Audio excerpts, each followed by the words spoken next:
On today's episode of Uncommon Sense, Grettelyn and I speak about what Chesterton can teach us about the learning of history, why we should do it, how we should do it, and what there is to be gained from it.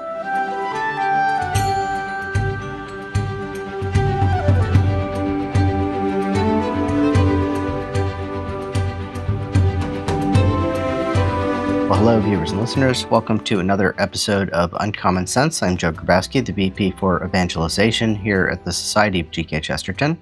And I'm joined once again by my wonderful colleague, Grettelyn Darkey. Hi, Grettelyn. Hi, Joe.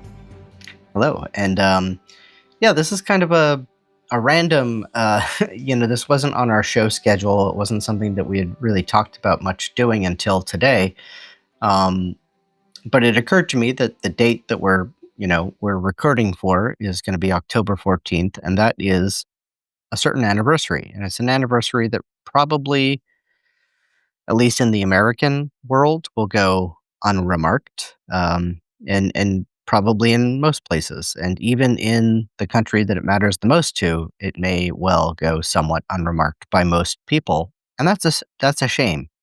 And so there's going to be a broader point to this episode. There's going to be kind of a meta lesson about what we benefit, how we benefit from the reading of history, from the learning of history, and we're going to get those lessons from G.K. Chesterton. But the anniversary in question is that of the Battle of Hastings in 1066, October 14th, 1066, and I'll be very upfront and honest. I don't know much about the Norman conquest, the Norman invasion of England, but after just reading a few little essays by G.K. Chesterton, I'm intrigued and want to learn more. Grettelyn, any first thoughts before we get into the conversation today? Yeah, so I'm probably coming at it with a similar level of knowledge. I have memories of talking about 1066 in college, but I can't remember even if it was a history class or a literature class. I think the most that I've ever learned about it, funny enough, was from the movie Beckett. So, um, anyway, this will be an interesting episode to get people's interest peaked, I think. Yeah, and so as I say, it's the 959th anniversary this year, 2025, of the battle. Who cares, right? What does this mean for us today? So just the broadest outline, and this is all that I can give, because again, viewers, listeners, we're not really experts on this. It does loom large in my own education, in as much as my master's degree is in English literature, and I focused on the British side of the pond and British literature, and obviously a lot changes, and that was kind of one of the main demarcative places that you kind of learned about. You learned about kind of the origins through Bede and people like that, Beowulf, the Anglo-Saxon period, so to speak, and then you learn about the Norman period, the High Middle Ages, starting in 1066, and how that took place in England, and then kind of the next big date that you're looking towards is the Restoration in 1688, right? So it's sort of, this is the way that British history gets broken down, and obviously I know the significance of this moment. Um, it is in many ways the birth of the English language as we know it, right? That Norman influence coming in, and now the blending of the Latin background language with that of the Anglo-Saxons. Yeah. But other than that, I have to admit I'm a little bit ignorant. As I said, I have on my shelf, right behind me, in fact, a book on William the Conqueror by Hilaire Belloc that Chesterton goes out of his way to praise and even to criticize one of the critics of Belloc's history. We'll get into that a little bit, but this is one of the ones I have not read. As longtime friends of the show will know, I comment on my library sometimes, and people often ask me when they first see this room of my house, "Have you read all these books?" And the answer is, of course, no. But I never will read them if I don't have them. So I have to have them first, right? What does Scott Hahn say? If books are like tools, you never know when you need them, so it's good to have them around. Absolutely. That's absolutely right. So Mhm. let's get into this a little bit. What first struck me, first of all, uh, I knew the anniversary was coming up. I decided to, and it's I knew that it was coming up in part because I've been studying a lot about the Anglo-Saxon period. I've been studying. I'm working on some research notes and so forth on the Ballad of the White Horse and Alfred. And Alfred, like post Alfred, the next big thing that happens is Hastings and the Norman conquest. And so it's kind of always there because the historians who write about it will say, until Hastings, until Hastings, until Hastings. So it's like it's looming as the apocalypse of this story that I've been sort of enmeshed in for so long. And so I was kind of cognizant of it and I decided to look and see, not that I shouldn't have predicted the answer. What does Chesterton say anything about this? And of course, we found out that he does. Mhm. Uh, and so I think we'll start with this first piece that he writes, which is three ways of writing history. And in this essay, and all these essays that we make reference to are going to be linked down in the show notes. You can find them and read them for yourself. They're on the Chesterton Digital Library. Um, this I don't know if you got a chance to read the full thing, Grettelyn, but this one really struck me. Any thoughts on this essay about the three ways of writing history and how it Well, struck you? yeah, I think it's kind of funny. Not even in a usual Chesterton way, but I think it's funny because it even extends now to the fourth way of writing history, which is not to read any history at all. Hmm. As people may know, you can't really study history in most modern universities, without basically being an archaeologist, and that's about all you can do. And if you try to reference, say, like literature or I don't know, firsthand accounts, you pretty much get laughed out of court. So, um, we've replaced this. So anyway, so I guess I'm getting ahead of myself because we haven't really summarized the essay, but um, he talks about the old way of writing, which is picturesque but mostly false, and the new way of writing, which is not picturesque and still mostly false.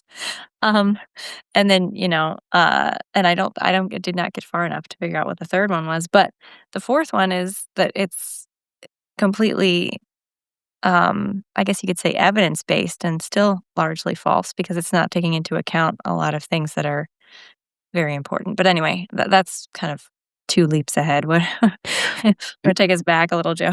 Yeah, sure. Well, I love this piece, and Mhm, it's very clear.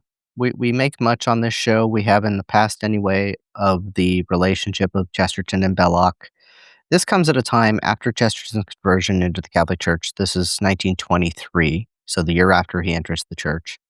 When according to a lot of biographies, by this point, the you know he and Belloc were still fast friends, and but Chesterton had really come into his own of his own opinions, his own strength of opinions. He wasn't like being mentored by Belloc in some of the same ways that maybe arguably he was earlier. And yet you still see this very prevalent influence, I think, of Belloc, because what Chesterton is criticizing here. So let's cover them very quickly. The old Victorian way of history, which he says was picturesque and largely false, kind of propaganda, right? mhm, The reimagining of the great nation.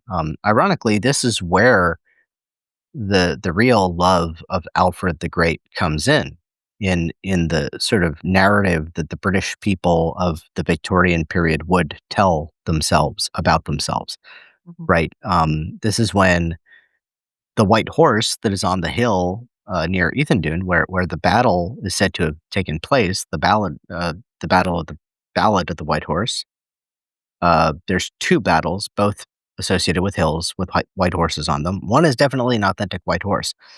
This other one we have no evidence for before the 18th century. It might have existed there. There might have been some older horse, but this one, and you can tell the difference when you look at it. One is very much a Neolithic looking structure. It's very linear and sweeping, and the the other one is just this blocky, like, concrete horse, and, at some point, in the 20th century, I think it was, they decided, "Ah, it's too much nuisance to even take care of it," so they just concreted the whole thing and painted it. So it's just this giant concrete painted white horse on the side of a hill.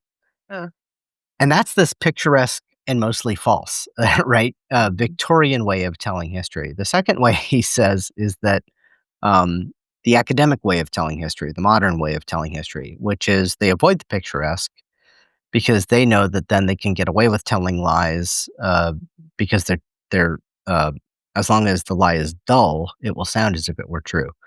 And so, but in well rejecting both of these, go ahead. well, it's just a clever way as well, just on that last point of, um, sweeping truth under the rug because, Yeah. we've all heard this a million times, because this is a common trope in many civilizations, it must be false. And Chesterton has debunked that over and over. But just this idea that if it's picturesque, it's probably not true, Mhm. which I think is another modern historical way to dismiss many things that we just don't really want to talk about or look at. Exactly, yeah, and,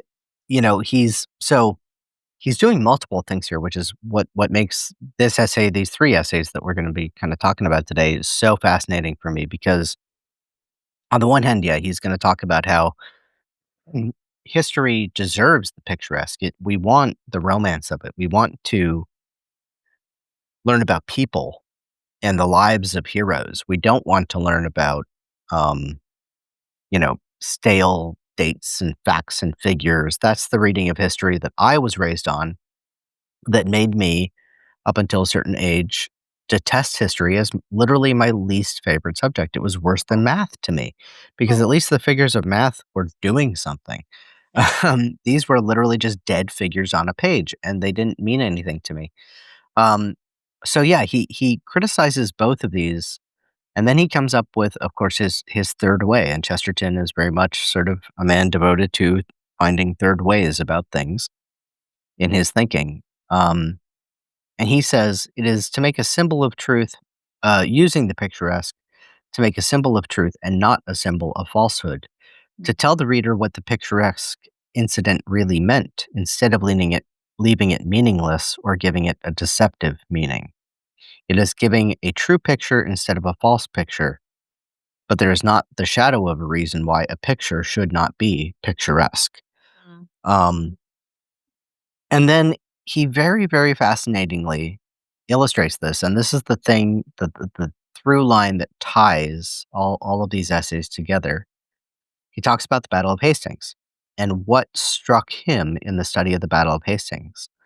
And it is an element of the story that is the least factual, the least probable as having really happened, and yet the most picturesque, and simultaneously, Chesterton would argue, the truest the truest fact about it that we have.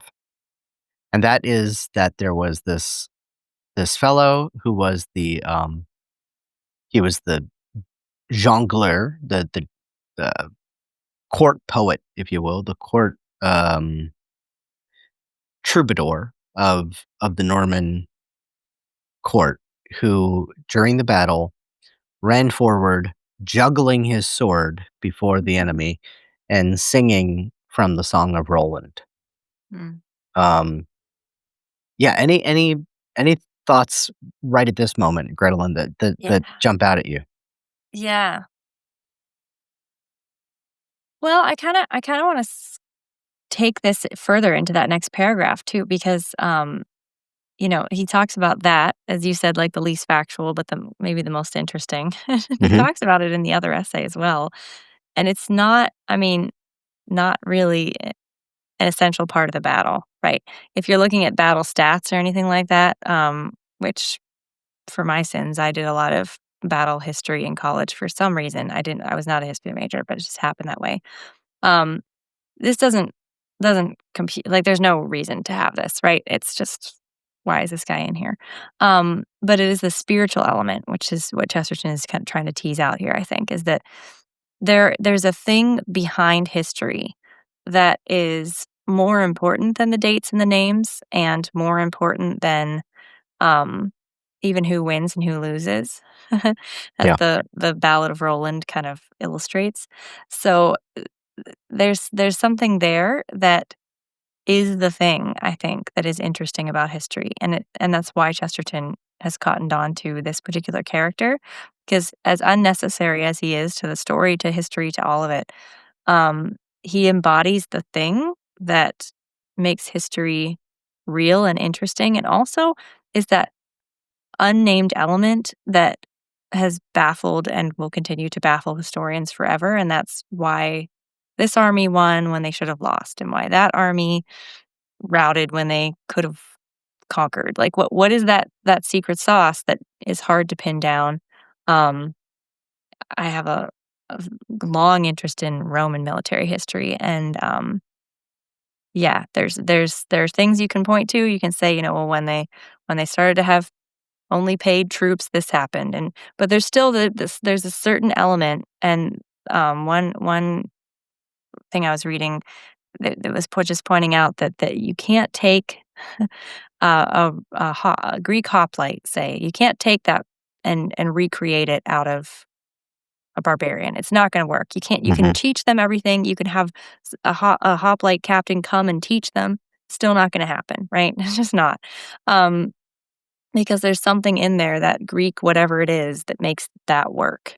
And that is kind of the spirit, I think, that he's trying to get at behind this, and trying to debunk the false one that he talks about right in the next bit about the French not being French but Scandinavian, and the English not being English but being German, and that's why we can talk about them as being good people because, oh, those silly French people and those silly, like, it's just all this gobbledygook that Right. that is completely made up, as we now know even from genetic history, doesn't even make sense. Um, yeah, there's that thing in there that causes history, and it's the spirit of this character, this juggler, and what he's doing before this battle. Yeah, well, and I wanna read a little bit of a passage from it, but I wanna pick up on a couple of things that you threw down there because, again, and sorry, viewers and listeners, you do go, pause the episode now if you need to, and go and read these 3 essays just so that you're not kinda left scratching your head, but I'll try to Yeah, coalesce. Joe can pick up the pieces of my No, I'm intensity, I'm I'm I'm sorry. right there with you because I'm sort of my brain is going 1,000 different directions because this is the richness of reading Chesterton, right? This is Yeah. how he makes us think. So, um, again, he's contrasting these other ways of telling history, and he Mhm. kind of behind the scenes, he doesn't. It's between the lines of what he's writing. He suspects that he understands why they did what they did too, right? Mm. That again, we talked about the Victorian era, the early Victorian era. They needed to build up a sense of British identity. Part of that was the incumbency of a people who are gonna go out and start an empire or have a giant world sweeping empire. You know, you didn't wanna say that you kinda started as that your nation started as, like, the bastard child of these weird civilizations that just Yeah. sort of blah together, right? Which is kind of the real history, but Yeah. and so, they in going back and, like, thinking about Arthur and Arthurian legend, which becomes very popular at this time, it was convenient at that point to really, for the early Victorian, lean on the picturesque of the fact that William the Norman, like all the Normans, you can hear it in the word, they were Northmen. They were the descendants of the old Viking savages, the same people that Alfred had fought, who came down and settled in the north part of France. And therefore, you could kind of cast this as a battle of like this remnant Celtic, elfish kingdom against this, barbarian horde coming in, and it sort of gets put down, but not fully conquered. Anglo-Saxonism will reassert itself. Of course, this is all nonsense, and William the Conqueror's court was, you know, uh, it was as much a descendant of the legacy of Charlemagne as it was of the Vikings of the North. And so you have that kind of thing going on. Later Victorians, he says, um, they'll throw out the picturesque, right? And instead, this is a great line that he says. He took out the picturesque, gave no substitute for it. What he did put in was a number of lists and catalogs and calculations of numbers, all tending to the suggestion that the whole affair had been much more trivial than tradition suggested.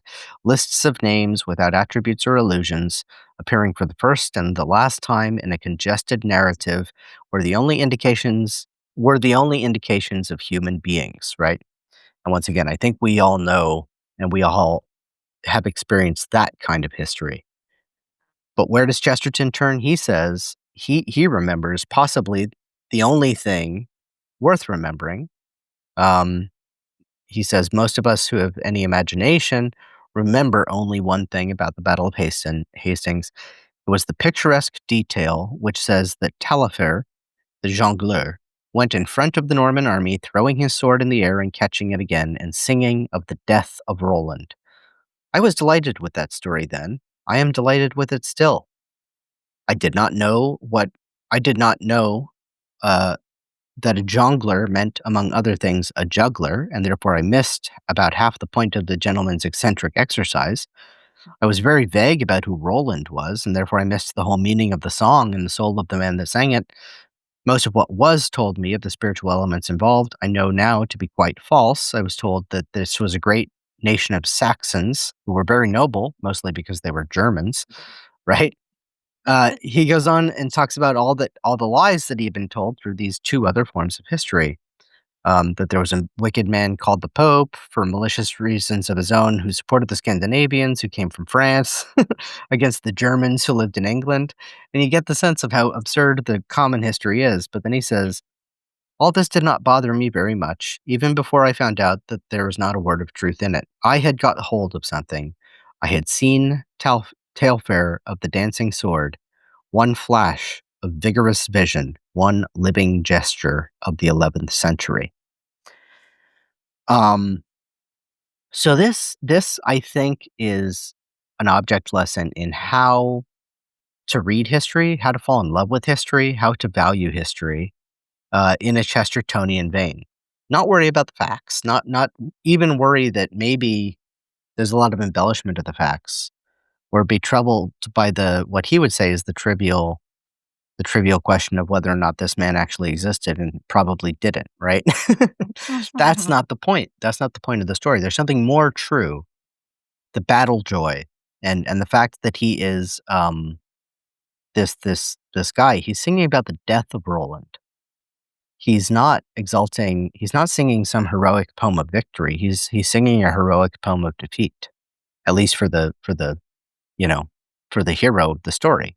Yeah. Um, it's just it unlocks and from there unravels, all of what Chesterton found valuable and romantic in chivalry, in the history of chivalry, in jongleurs. The other place that this guy, if you're a longtime Chesterton reader and you haven't read these kind of arcane essays, but you're like, part of this sounds familiar, that's because it shows up in his biography of Francis of Assisi. This is something that's clearly has a big presence in Chesterton's mind, and so that's why I think it's arresting, and we do well to spend some time with it. Yeah. Yeah. And I do love how he disdains the reduction of history to just be about money or just be about, trade or whatever. Like Mhm. yeah, and that's sort of and it's funny because if this is 1923, right? So, um, is the war over? Or is the war still going on at that point? World War One. Oh, it's over. It's over It's by over. this point. Yeah. Mhm. Okay. I've got World War Two more firmly in my mind than World War One. Um, but yeah, I mean, before World War One, what was everybody saying was everyone is too happy with the trade situation to have a war, and then they had a war. So it gets at that again. It gets at that thing that's that human motivation that can't be quantified. Um, and that can celebrate defeat and celebrate, it as a glorious thing, and he talks Mhm. about that in the context of the cross, and if you wanna go there, I'd be happy to go there. Yeah, please. Let's well, before we go there, Yeah. let's put a pin. We'll come back to the cross really quick because I just wanna comment on one other thing. This is the, again, this is the fun of reading Chesterton and where all the associations go. You mentioned so, yeah, World War One is over. Mhm. There seems to be this prevailing and you'll find this in Chesterton's writing all over the place. He kind of calls it, like, the besetting sin of the English people, which is to be allured by Germans, right? I Mhm. don't know how else to say it, and Mhm. again, he's not being prejudiced, he's not being bigoted. He's saying that there is this element of Prussianism that he thinks is dangerous and damaging. He's Mhm. seen it before, and the world will come to see it again at this time in 1923, and yet the English will not learn from their lessons. So he's putting these little subtle digs in because before the war, the science, the regimentation of the German army, all of these things were very much admired. Of course, he harkens back to the early Victorian period where kind of the Anglo-Saxon German correlation was hyped up in part for reasons of um, establishing legitimacy, like I said, and they wanted to tie themselves back to the great baronial houses of Europe. Um, but now in the 1920s, eugenics and these other sorts of ideas and ideologies that are popular, Freudianism, whatever it happens to be. And of course, eventually he'll a decade later be writing against this upstart with a funny mustache over there in Germany who his fellow Englishmen are once again enamored of and think Yeah. the world of and think really has some great ideas. You know, again and again, he's beating on this drum, and so that's another part of this that is, just worth remembering at this point. Yeah, it's reminiscent of, I think it was, like, the '60s and '70s when celebrities basically were going over to Russia and saying, "Boy, communism's great. Everyone's doing wonderful over there," and of course, they were being showed a very curated Russia at that time. Um, and, yeah, it sort of has a similar feel of seeing what you want to see, even when hot off the war, like, you should know better, even when there should be some caution. It yeah, it seems like, yeah, writing history for ulterior motives for sure, but anyway, yeah. Yeah, well, let's get back to the main thing. So we were talking about the lessons to be drawn from this part of the story that is this sword juggler, this jester who's singing the Song of Roland and what it means, and it goes, as you say, to the cross. So maybe comment on what you wanted to say there. Mhm. Where to start? Let me see. Um, I'll start in the middle of this paragraph. So, to know something about the Song of Roland, Chesterton says, is to know something about Christendom. I should have realized that a great battle in the background against barbaric and heathen religions was what gave an indirect dignity to the fighting in all these feudal raids in the foreground. That is why Taillefer wanted, as it were, to bless the Norman battle with the nobler memory of a man who fell fighting for the cross. So somebody might say to a French poilu, they will tell you it is only a modern diplomatic squabble, but I advise you to forget them and think of Joan of Arc. Similarly, the juggler himself would have introduced a whole procession of other living figures. The truth about jongleurs would mean the truth about troubadours. The truth about troubadours would mean the truth about Provins and all that fascinating southern civilization, which contributed equally to the persistent heresy of the Albigensian and the optimist orthodoxy of the great Saint Francis. The saint and the heretic both began as troubadours, and it is in connection with this last matter that I have just read one of the few historical studies so made that it really provides what I want and illustrates what I mean. Yeah, and from there, he goes on to talk about what else the Inquisition, right? It's Mhm, it's again just so fun to follow this romp through. Um, and as he says there, we think back and we think, oh, barbaric activity of the Inquisition and things, and he says, no, this is what gets missed is that there is a passion for which men live and die, right? mm, Um, Once again, I was so struck by this because I'm doing this research into, the medieval battles with the Vikings that Alfred waged in England. And in none of these historians do you get any sense other than, maybe you would have to just call it slavery. Why did these mhm, men show up to fight? Why did the king get people how? Why and how did a king get men out onto battlefields to go into this shield wall, hand-to-hand fisticuffs combat with long spears of ash and their axes that they used to cut down trees, and now they're hewing at the legs of these giants from the north. Why would they do that? Why would they do that when the feared was raised? As if they couldn't likely have just successfully hidden in the woods like Alfred did, right? Like, this isn't mhm, it's n there's something missing, there's something and it seems to be the most important part of the story that's missing from the story, the way the story is most frequently told, and that's what Chesterton is lamenting about, and I think it's a great and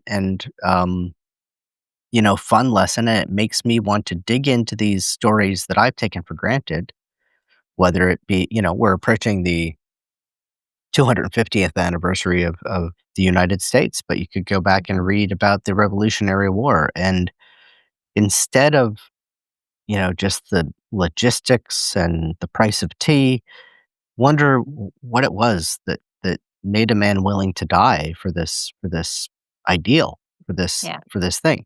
Not to romanticize the cause in every case. People also die for very bad reasons, but mhm, those men in the trenches on both sides of great conflicts, we should understand what motivates them. I think that mhm. that's one of the most vital lessons that we can pull out of history. And I think we should also be careful not to project onto history our own ideas, which he talks about a lot and then the other essay, Mhm, or maybe he talks about it, like, sideways, but, the idea that we understand exactly how people feel because this is how it looks to us.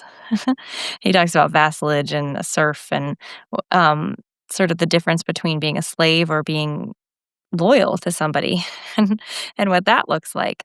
Um, and in modern history, it is often just painted as like, well, they had to because otherwise we don't know because they can't really give a reason, right? That there's but that they had to because he forced them. It's like, well, how did he force them if the guys who were forcing them were the guys he was trying to force? Like, mhm. get it straight. I don't know. Sorry, that was a little vague, but just the idea that uh, again, it all comes back to this, but the people do things for motives that aren't apparent in statistics, in economics, in digging up the bones of people. Like there are things there that it behooves us to read literature and to read historical literature to understand more. Well, let's go to that next essay because I think that we're kind of onto it, and this would be his introduction to um, a new translation at the time of the Song of Roland. It's a translation of the Song of Roland in verse. I've looked it up, and it's sitting in a shopping cart now in my browser, and I'm Mhm. debating whether or not I really can justify the figure that lies beneath. But but I would like to have this one for the collection so that I could also avoid reading it until I get around to it. Joe's GoFundMe page is on Yeah. the Joe Book Fund. Oh gosh. But yeah, so this is this introduction to the Song of Roland that Chesterton writes. Mhm, And gosh, where would I like to begin? I think he's again he brings up the jongleur very early in this introduction. And he says, the value of that tale was that it hinted that there is a heart in history, even remote history. And the value of this translation, is that if we are really to learn the history, we must, in a double sense of the word, learn it by heart. We must learn it at length and, as it were, at large, lingering over chance spaces of contemporary work for love of its detail, and one might also almost say for love of its dullness. So to really appreciate the man as he was. And then if we skip down to the next paragraph, he says, um, he's talking about the types of truths that historical literature ought to make us feel, but which mere histories seldom do. Mm. The one example I've already given of the jongleur at Hastings is a complexity of curious truths that might be conveyed, and which very seldom are. We might have learned, for instance, what a jongleur was, and realized this one may have had feelings as deep and fantastic as the jongleur celebrated in the 12th century poem who died gloriously of dancing and turning somersaults before the image of Our Lady. That he was of the trade, taken as a type by the mystical mirth of St. Francis, who called his monks the jugglers of God. A man must read at least a little of the contemporary work itself before he thus finds the human heart inside the armor and the monastic gown. The men who write the philosophy of history seldom give us the philosophy, still less the religion, of the historical characters. And, you know, as I read this, the one thing that got me thinking is that Chesterton's own approach to history, Belloc's own approach to history, does this for us. And it's the reason I'm maybe a bit enthusiastic and ebullient today on this episode is because I didn't realize this. I didn't realize that this was one of the reasons that I loved Chesterton and Belloc. Mm. In Belloc's case, I know he's writing history and I love reading it. In Chesterton's case, although this should be obvious to me because I've read his Thomas Aquinas, I've read his Francis of Assisi, I've read his Ballad of the White Horse. Um, but that was like, a spoonful of sugar helping the medicine go down. I didn't even realize I was learning history, and I was. Yeah. And now I'm like, "Oh, thank you, GK. I didn't know that I had a thirst to know these things because, again, I didn't know what it was that was worth knowing there." And Mm. yet, he presents you with that. And famously, it's in his introduction to the Ballad of the White Horse that he talks about how, yeah, this might not be super historical. This might not be, the figures of Eldred, the Franklin, Mark, the man from Italy, Colin of the sacred tribe of Usk, who seems to be simultaneously Welsh and Irish and whatever. You know, these characters are they're they're more important than history. They stand in their legendary character in this important way. And he famously says in that introduction about Alfred, that's the purpose of legend. It telescopes history, right? Mm. It brings us there and close to it, and we can kind of see and get to know what it was really like. And I think that for all that it lacks in dates and figures and a sensible timeline and whatnot, the Ballad of the White Horse does that. It's great. Yeah.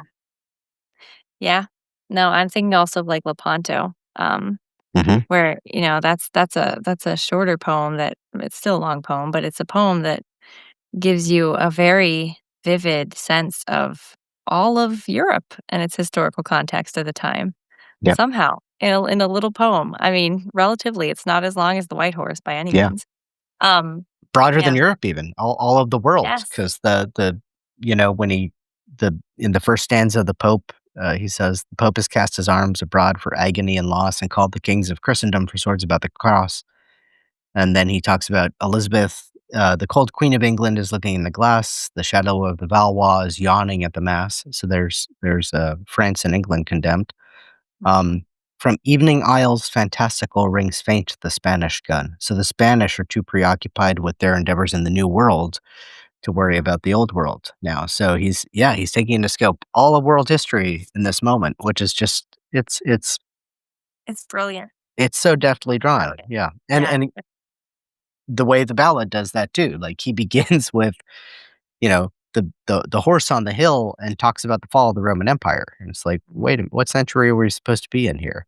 Mhm, mhm. Um, and it's like, yet that's he's telescoping history. He's bringing it all in together. This is the perennial fight in the world, and we're gonna, I think, end on a note in a little bit about that. But yeah, anything else you wanted to observe at this juncture on this introduction piece that we're reading? Yeah, just this beautiful, his beautiful ability, like we've been saying, to just bring it all together, and to point out, like he does, that it if you don't understand Christendom, if you don't understand the cross, you're not gonna understand history very well.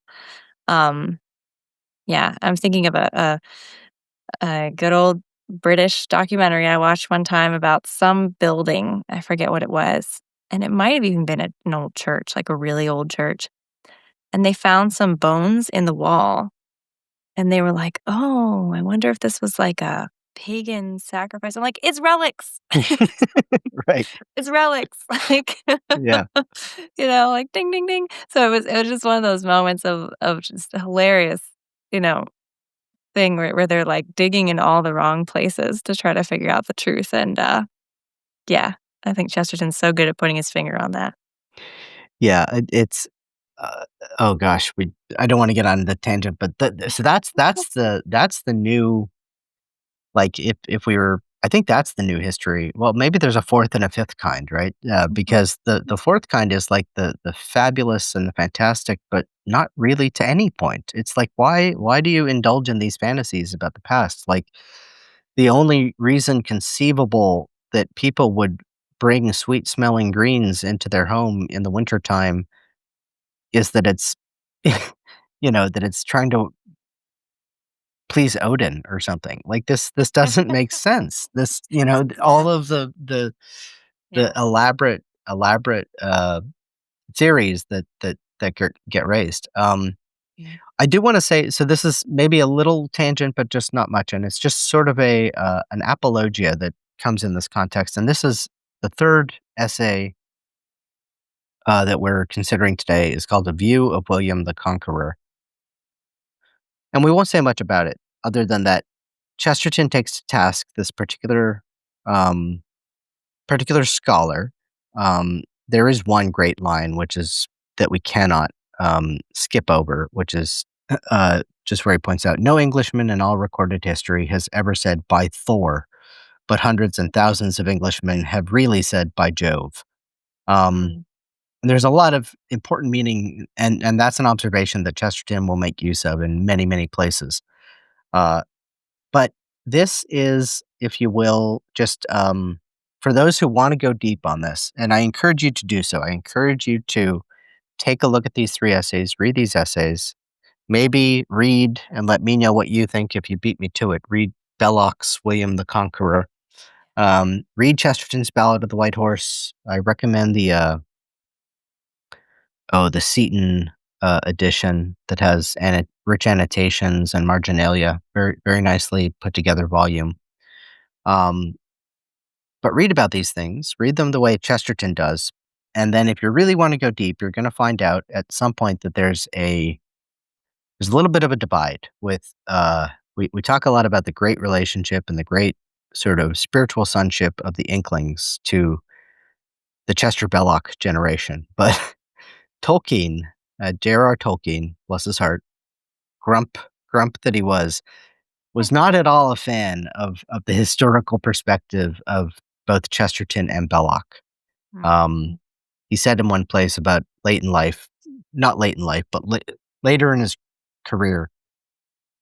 Initially, Tolkien liked the Ballad of the White Horse, and later he would say that he thought it was all bombast, and Chesterton knew nothing really of the North. Um, Mhm.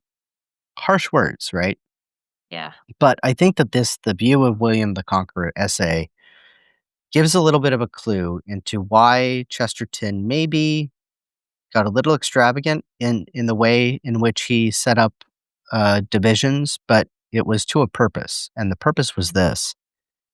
He saw this, as I said, this enamorment with Anglo-Saxonism, um, especially as the '30s came on, as, you know, it's the same thing that when Tolkien was early in his career writing and somebody wrote to him and asked him if he was an Aryan, you know?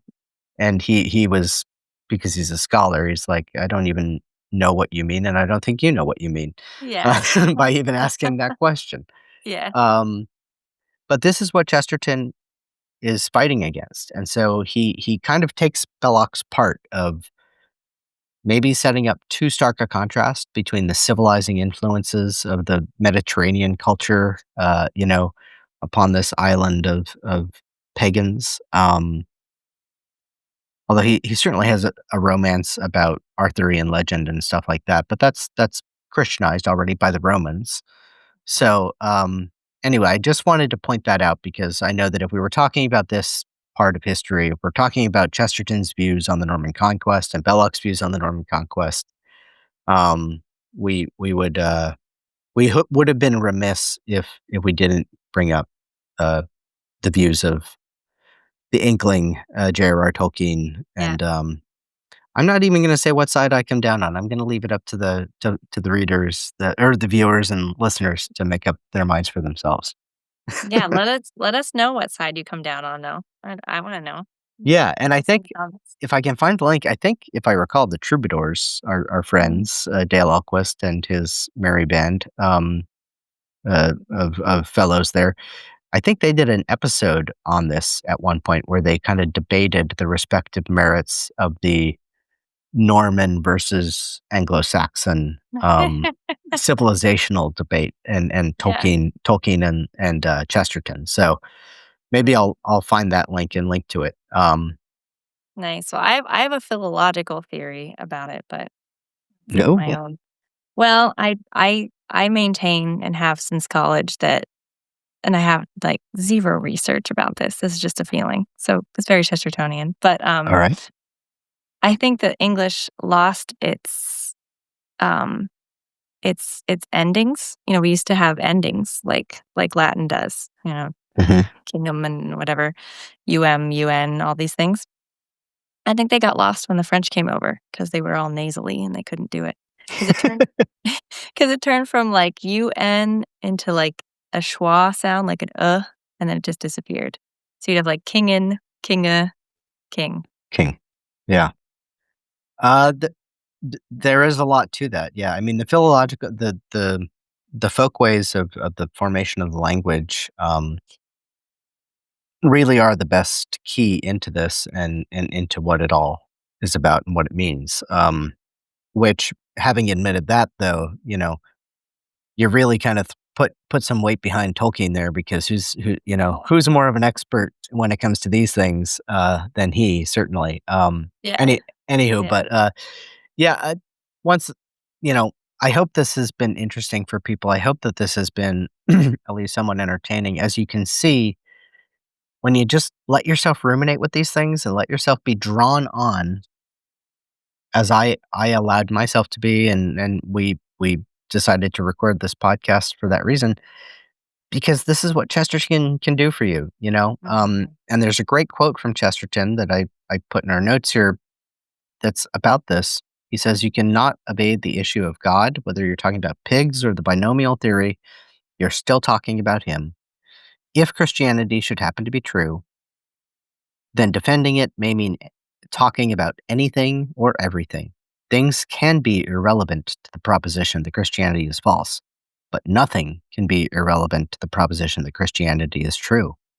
Zulus, gardening, butchers' shops, lunatic asylums, housemaids, and the French Revolution, all these things not only may have something to do with the Christian God, but must have something to do with him if he really lives and reigns." And so for Chesterton, there was no such thing as an uninteresting subject, only uninterested persons. And we owe it to ourselves to be interested because in contemplating the real men of history, the real men and women of history, but the men in the battle, Mhm. contemplating what it is that beats in the heart of a man who can walk into the face of an enemy throwing and juggling his sword. You know, we learn from that, even if that man happened not to exist, because Yeah. it there was something that still motivated the legend about him to propagate and for people to celebrate it. So, um, yeah, I wanted to kinda note that, but if you want, Grettelyn, I don't know if you have our notes available to you there, but we have this passage from the end of his introduction, which is Chesterton just being Chesterton. He likes to end things on a high note, Mhm. and this one actually begins with the phrase, "that high note." Um, Yeah. it's just he always ends with a rhetorical flourish, and I think that this is a good ending to this week's episode because it really sums up sort of the other great lesson in reading and learning history that Chesterton wants us to take. So, do Yeah. you wanna read that for us? Sure. That high note of the forlorn hope of a host at bay in a battle against odds without end is the note on which the great French epic, which is Roland, ends. I know nothing more moving in poetry than that strange and unexpected ending, that splendidly inconclusive conclusion. Charlemagne, the Christian emperor, has at last established his empire in quiet, has done justice almost in a manner of a day of judgment, and sleeps as it were upon his throne with a peace almost like that of paradise. And there appears to him the angel of God crying aloud that his arms are needed in a new and distant land, and that he must take up again the endless march of his days. And the great king tears his long white beard and cries out against his restless life. The poem ends, as it were, with a vision and vista of wars against the barbarians. And the vision is true, for that war is never ended which defends the sanity of the world against all the stark anarchies and rending negations which rage against it forever. That war is never finished in this world, and the grass has hardly grown on the graves of our own friends who fell in it. Woo! Yeah. There you go, and so, just fantastic stuff. Chesterton at, I think, his best. I mean, Mhm. golly, I'm thinking of those memes, that were really popular about a year, maybe 2 years ago, where it would show a picture of a man, it's like, "I wonder what he," and it's a girl looking at the man, and she's like, "I wonder what he's thinking about," and it's like, obviously, he's thinking about the Roman Empire, um, Yes. but this is I don't know, as it's just something in the primordial nature of man, and I am of that half of the species that I'm just kinda like, "Oh gosh, the chivalry, Yeah. I wanna rush into battle right now." That's that's how I feel. Yeah, we were on the way home from church last week, and my husband brought up the Roman Empire at one point, and I was like, "Right." Yep. Oh, well. So, mm, Well, thank you for a great discussion. I think this was fun. definitely, definitely, always. Well, and, you viewers and listeners, we hope that you had fun with us. It was a little bit rambling, a little bit kind of, circling around and hitting at different points. It was very Chestertonian, I think. It felt like sometimes reading and trying to follow him. I hope you were able to follow. I hope that if not, you'll go back and, kind of re-listen to the sections as you see fit. Go ahead and read those essays and take time. This is a great time of year as we commemorate we have recently commemorated the anniversary of the Battle of Lepanto, and today are commemorating uh, the anniversary of the Battle of Hastings. Maybe look into one of these great moments of history and see what you missed. See the trees for the forest, and see the motivations of men in the heart of history, as Chesterton would have us do. Uh, Thank you again. Please like, subscribe, do all the things that help us grow our podcast and meet new friends, because as we know, Chesterton is always better with friends. Until next time, God bless.